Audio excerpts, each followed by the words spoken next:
What's up, guys, and welcome back to Moaning. If you guys are new here, then what is up? My name is Erica. Hey, how you doing? And if you're into the history of the ancient Greeks and the Romans, maybe you're just into the mythology, maybe you just went to the British Museum one time and you were like, why are all these nerds crying over a rock? Well, have no fear, because I explain all of that here on this channel. So if that sounds like something that you would enjoy, then please hit that subscribe button and that bell icon so that you know every single time I post in the future. But as you can see from today's title, we're going to be discussing another woman in our ladies only series here on the channel, and that lady happens to be Neera. Just a starting note for this episode, this is the first time that I've ever read Neera's case, and genuinely I was obsessed with it for about a week when I was doing research for this episode. It is not something I have ever learned about. It is not something that was ever focused on in my courses, but I was Googling ancient women, and since last week I did Aspasia, I thought maybe if I could find another example of, I'm just gonna have to say the word, prostitute, basically. Courtesan, there we go. So I found Neera, and I thought that after reading it, it was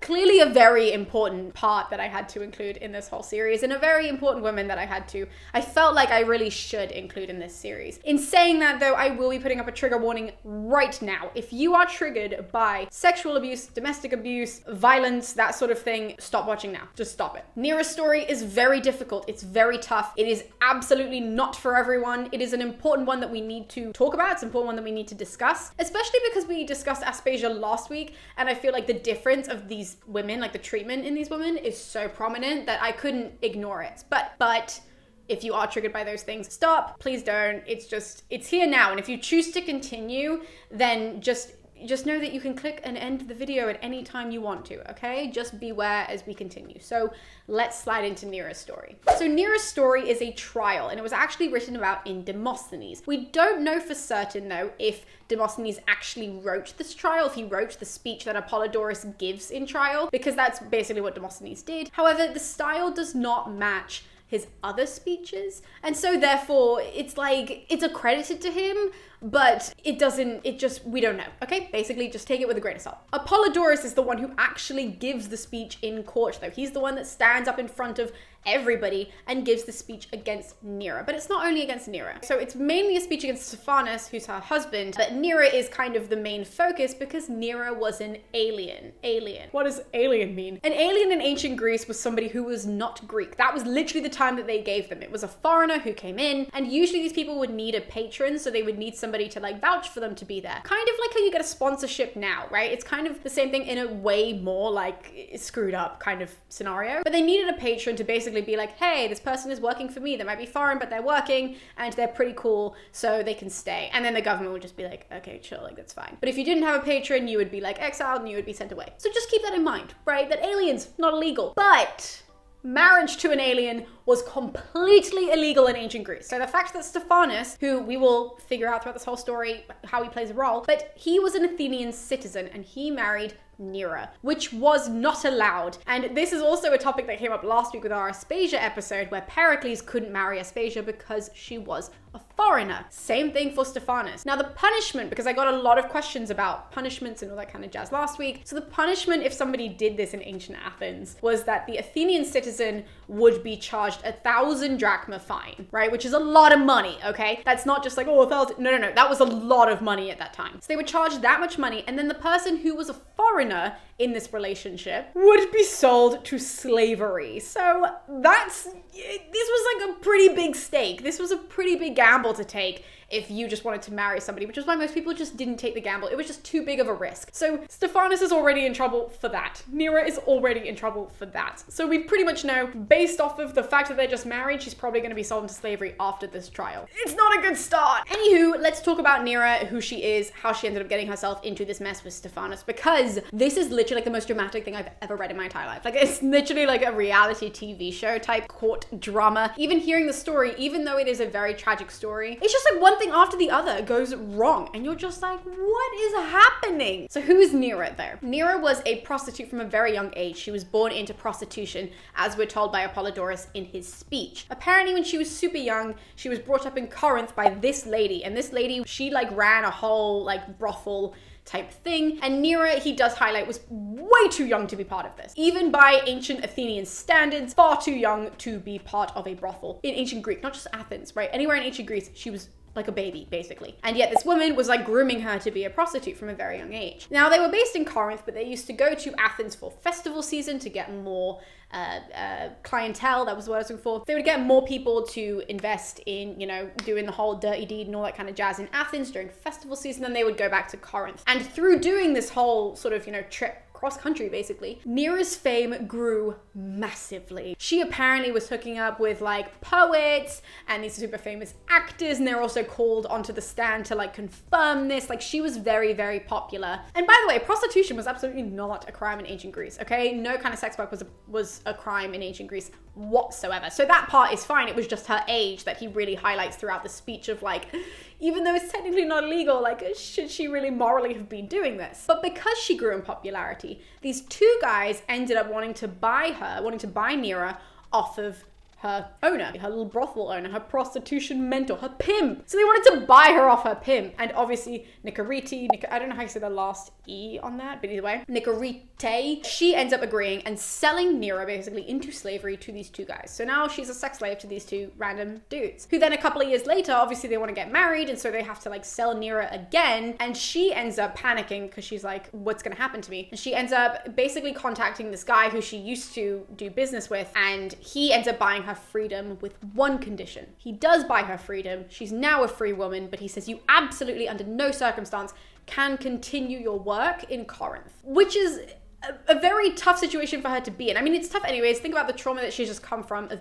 growing up as a prostitute, then being sold into slavery to be a prostitute for these two people, then being granted her freedom, but not being able to go back to her old clientele to make the money that she used to, which obviously she agrees to anyways because she's been given freedom. Like, you're not going to argue with that. As a foreigner in Greece, absolutely not. But it means that she's then forced to move to Athens because it's the only place where she kind of knows some people. And this is where it hits the fan, okay? You think it's bad up until now, but when she gets to Athens, her money isn't rolling in as quickly as she had hoped for. She ends up meeting this guy who is quite wealthy and who can help support her a little bit, and she can live with him and all this kind of jazz. And we're just gonna call him Scary Athens Dude for the point of this video, because he is scary and he lives in Athens and he's a dude. That's really where that name comes from, and his name really isn't that important. She meets Scary Athens Dude, and Apollodorus, when he gives this speech to the whole court, highlights this man is a piece of work, okay? This is not like a super nice guy. Like, no, he was known for literally taking Neera, if you get what I mean, whenever, wherever he wanted. Whether it was in public, whether it was in private, whether it was a party. Some of the anecdotes that are given are genuinely just disgusting to read. One of them is that there was a guy who won the Pythian Games, which is just like a whole festival in ancient Greece. The winner had invited Scary Athens Dude to go to the celebration. Scary Athens Dude had obviously brought Neera with him. They go to the celebration.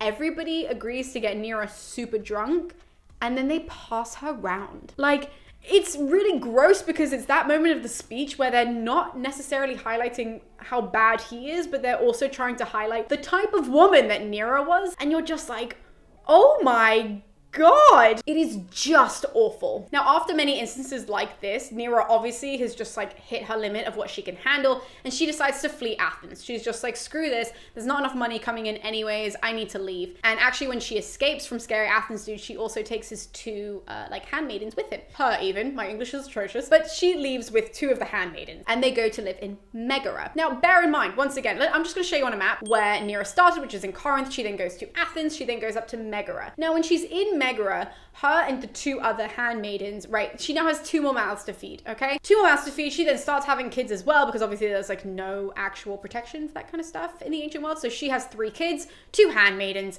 and it's just like a mess because she has absolutely zero clientele. Once again, she left her major clientele, she then went to her smaller clientele, and then she had to leave that. So she's starting from scratch again. And this, ladies and gentlemen, is when Stephanus enters the picture. So Stephanus comes to do some business with Neera, and Neera ends up getting along really well with him, and so tells him her whole backstory. And he obviously is listening and is just like kind of shocked by the whole thing. And he says to her, you know what, I'm gonna marry you, I'm going to adopt your children, and all of us, including the handmaidens, don't worry, including the handmaidens, we're all gonna move back to Athens, and I'm gonna protect you. Even though she had explained Scary Athens Dude, but he was like, I got you, like, don't worry. Now, the weird thing about this moment in the trial that Apollodorus does highlight is that Stephanus wants them all to move back to Athens, but he has no full-time job to go back to, which seems really weird. So when they move to Athens, they move into this house, and Neera has to continue doing prostitution because he has no way to pay for the bills or for the rent. Like literally he can't even pay for the rent of the house without Neera's prostitution, which is just, it's weird. Now one day,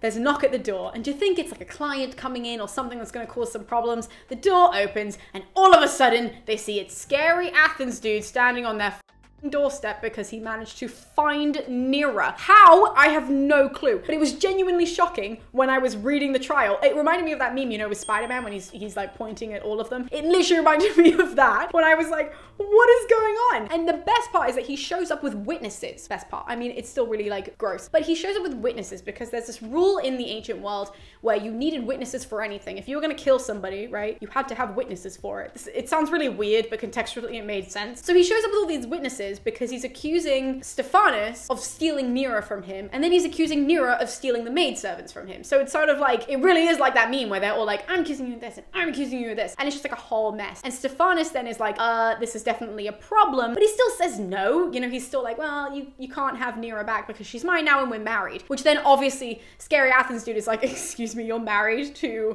this alien? Like, please show me her status if she's supposedly not an alien so you could legally marry her. Let's see her determined status, which is something that you would get. And obviously he couldn't produce that. So, scary Athens dude literally charges him with this. He charges Stephanus not only with marrying an alien, which is already, like I said at the beginning of this video, already a problem. So he gets charged with that, but then he also charges Neera for continuing prostitution when she's married, which is like, you're not supposed to do that. And that's mainly because she was charging more, which is like, that's not allowed, but either way. Then he throws in that Neera like doesn't believe in the gods or some sort of shit like that, like something random where you're just like, well, now you're just trying to like slot things on top of each other. And the last one is that he finds out about Stephanus's weird little plot as Neera is prostituting. So this is super interesting. And when Apollodorus presents this, you're just like, okay, I can't really be on their side with this. So because Stephanus is lazy at this point, he doesn't want to get a job, right? So Neera has to have the prostitution as the job to support everything. But it doesn't support everything that they want. To be fair, Apollodorus says it's because they're greedy and they want more money, but it sounds more like they just had way too many mouths to feed and way too many bills, that only her prostituting was not going to make up all this money. So people would come in, they would sleep with Neera, she would take money from them, and as they were leaving, Stephanus would come into the house. He would act completely clueless to this whole situation. He would scream adultery, which was a crime in the ancient world, and you could kill somebody, by the way, for sleeping with your wife. Like, that was completely allowed. So he would scream adultery. They would obviously panic, and so that would then mean that he could blackmail them. Like, Stephanus could blackmail this random guy who had just done business with Neera into extorting more money out of him, so that they would make more funds from Neera's prostitution to pay for the bills. It was wild. Like, genuinely, when you think of that, like that, you cannot be on their side for that, because it's like Stephanus is a citizen and knows what he's doing, and yet is still trying to break the law instead of getting a job. And that part, I'm like, just get a f***ing job. Like, it's not that hard. So all of these official claims are coming out against Stephanus, and Stephanus panics, and he manages to strike a deal with Scary Athens dude, so the Scary Athens dude will take away his charges against Stephanus, and then they can just like throw it in the bin and pretend like it never happened. And the deal is that Stephanus and Scary Athens dude will share Neera for equal amount of days for the month, and therefore for the year, and that would just be okay, that they would just get them for equal amount of times. Nobody asked Neera if this is what she wants, and then once they decide that this is the solution to their problem, they then all go out for dinner. Like, it's really weird. Like, Neera's there too. They all just like have dinner together to like solidify this deal, where you're like, what just happened? And the weirdness doesn't stop there. So we gotta fast forward some moments in time in order to get to the interesting parts again of this trial. And Apollodorus starts telling us of when Neera's daughter comes of age to get married. But bear in mind, guys, she is still an alien because she is not Stephanus's daughter, okay? She is Neera's daughter. She's therefore an alien. She cannot legally marry an Athenian citizen. Yet Stephanus doesn't give a unsurprisingly, he doesn't care at all about the consequences of his actions. So he ends up finding this guy to marry Neera's daughter off to. He then gives her in marriage. And it's unfortunate because Neera's daughter hasn't had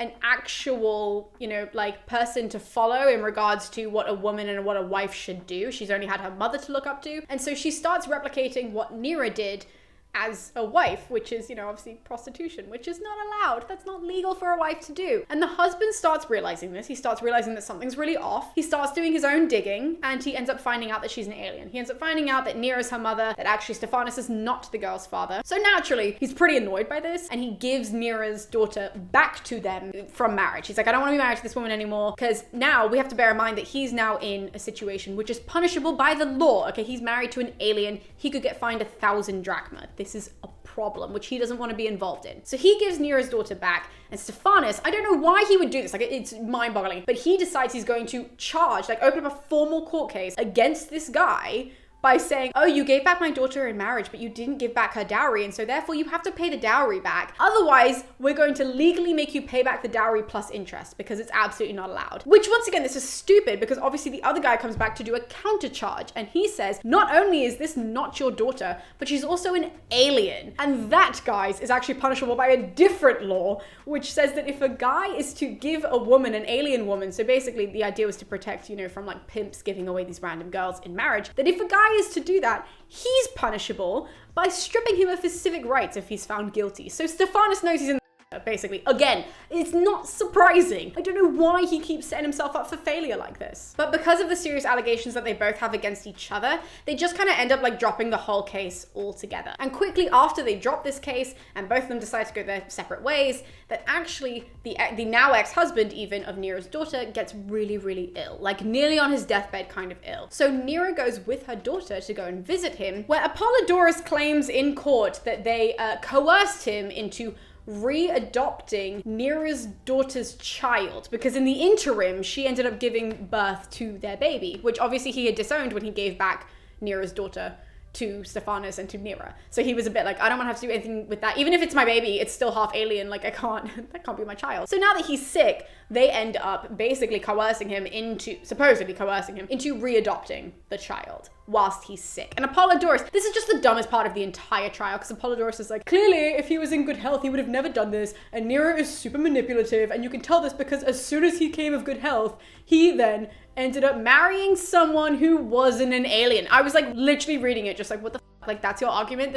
You should have just ignored this. And even though the guy does adopt his son again, because the kid ends up being a boy, the son then can't like get into regular life because he's still an alien and cannot produce any documentation that would suggest that he was actually an Athenian citizen. So it's really a situation for everybody, which is pretty much why I think at least they then just dropped that part of the story. Like we just hear nothing about it again. And then we just continue and we sort of like shift gears now to talk about Neera herself. So the gears are now shifted a bit. So it kind of leaves from the ex-husband sort of situation and that whole kerfuffle and enter a new character. This is an ex-lover of Neera who ends up coming to visit Athens a bunch of years later. He comes to visit Athens, he stays at Neera's, he sleeps with Neera's daughter because Neera's not doing that whole business anymore, she's too old for that. So he sleeps with Neera's daughter, she takes money, and Stephanus does this whole thing where he comes in, he plays the clueless husband, which is obviously just like a whole role, and he like screams adultery. Now the guy obviously is like, what the hell? But because Stephanus like won't let him leave and is like, I'm gonna kill you, and then, because adultery and all that kind of jazz, or you can then pay me this amount of money and then we don't have to say anything about it. So the guy ends up paying the amount of money and then leaving,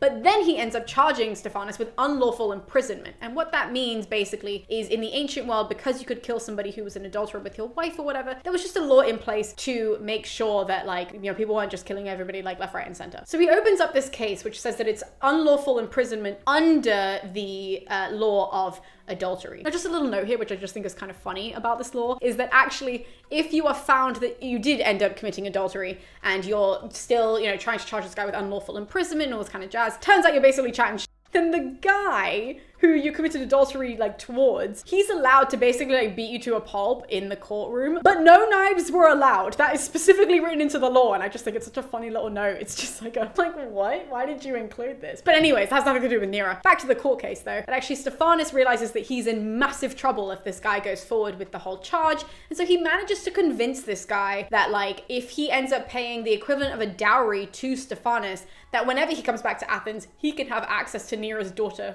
for free, because he had already paid the dowry, which is a really weird, even reading it, I didn't really understand how that ended up happening, because I was just like, how does he get convinced to do a one-time payment in order to ensure that he has sex whenever he goes to Athens with the daughter of the prostitute that he used to hook up with. It's very bizarre, but either way, that ends up happening. So it just shows Stephanus is just like, he's so slimy. The fact that he can do all of this, and you're like, oh my god, what? And genuinely, guys, you would think that Stephanus had learned from his mistakes by now, but he has not, okay? The story is not done. It's nearly done. Like, literally, have like 5 more minutes. Stephanus is still hell-bent set on getting Neera's daughters married, right? Probably because of the whole dowry thing that's involved. But once again, it's totally illegal to marry an alien. So he ends up convincing, this is truly shocking, guys. In this whole period, he has managed to become a very, very important and successful orator. He does get a job at some point within this story. He gets a job, he's a successful orator. He ends up being in very high places and being around very important people and manages to convince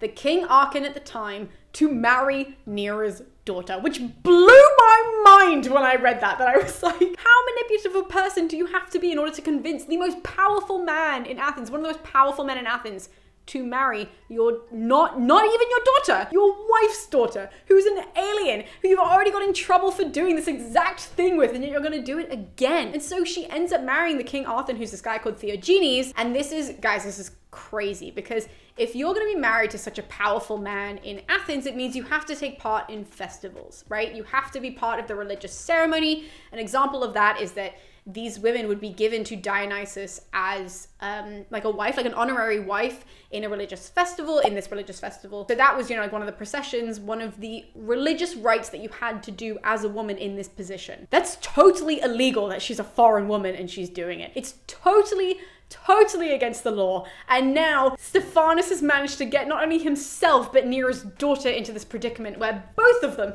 can be completely charged and probably killed. I actually don't know if that's totally accurate in regards to history, but like, this was absolutely not a good situation to be in. Now, the other really important people at the time in Athens start to really wonder, like, well, where did his new wife just show up from? Like, we've never heard anything about her. Who does she happen to be? So they start digging and they end up finding all of this shit that Stephanus has done. And they're like, oh, interesting. So they tell Theogenes, being like, did you know that you just married an alien? And if you did, then like, you know, you're going to prison. And Theogenes, he really had no idea. And so he then tells them, like, I'll give her back to Stephanus just to prove it to you guys, just so that we all know that I literally had no idea. It wasn't me trying to break the law. So he does that. And in the meantime, he also fires Stephanus from his super high, like, orator position, because he's like, you are honestly just like one of the worst people in the entire world. And that is kind of the most important part of the whole trial. Like, this video is already super long, so if you want to read the actual ending of the trial, I will be linking the Perseus link in the description below. But it's genuinely wild, and it's a really tragic story. The reason why I spoke about the whole trial is to show you that it was a whole situation that Neera was brought into against her will. Like, she started very young